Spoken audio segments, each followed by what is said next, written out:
Magandang araw po sa inyo, Ginang Darakan. Ngayon, aming tatalakayin ang patungkol sa ang mga Rizalian sa lungsod ng Dapitan. Ang mga Rizalian sa lungsod ng Dapitan ay kilala bilang mga magagaling magmasahe, pagtulong sa paglinis sa loob ng parke ng Rizal Shrine at sila ay naniniwala na si Jose Rizal ay isang Diyos. Sila ay may kultura na kung saan iniinterpreta nila ang nilalaman ng Biblia at may sarili din silang kasaysayan patungkol sa buhay ni Jose Rizal. Ang reynang ito ay nanganak ng 2 sanggol ngunit inalagaan lamang niya ay ang babaeng sanggol sapagkat ang lalaki ay may kapansanan kaya kanya itong itinapay. Ang lalaki ay napunta sa isang kaharian na kung saan siya ang nagmana ng trono dito.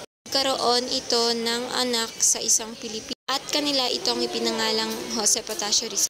Ngunit may problemang dumating kaya napunta si Jose Rizal sa Mercado family or sa pamilya ng Mercado.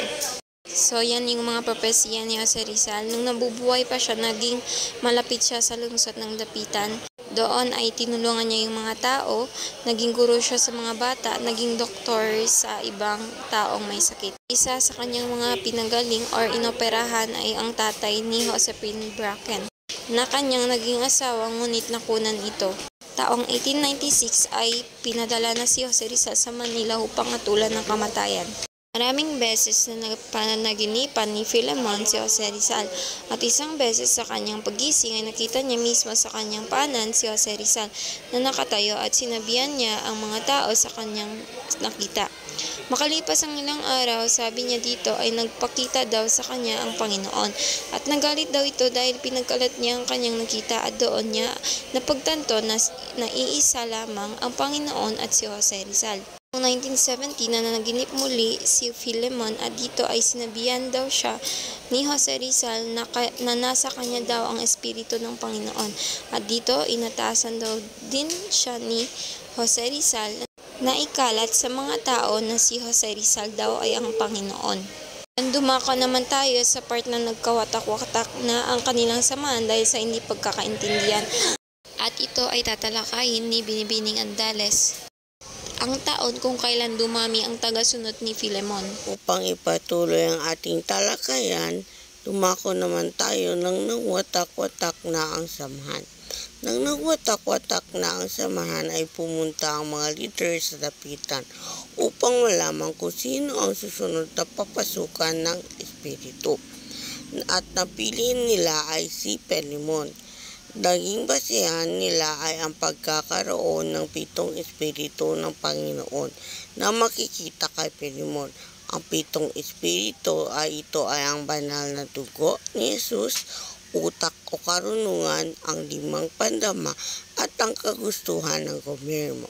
Si Abraham ang kilala na Father of the All Nation dahil isa rin siya sa pinasukan ng banal na espiritu.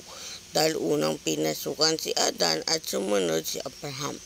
Sa taong ito, dito nagsimulang dumami ang tagasunod nila at napubahan ang kanilang samahan sa Manila bilang organisasyon na makikita sa Mindanao na may seksyon CN 201-40709 at pinangalan nilang Kingdom of God ang mga kilalang Rizalista o Rizalian. Dahil sa kanilang idea na ang Dapitan daw ay ang Land of the Promise. Sinasabing malapit daw ito sa original na version at wala daw pinalit. At sa tulong daw ni Rizal na dumalaw sa panaginip ni Filemon ay nabigyan ang Biblia ng interpretasyon ng pinagbatayan ng kanilang paniniwala.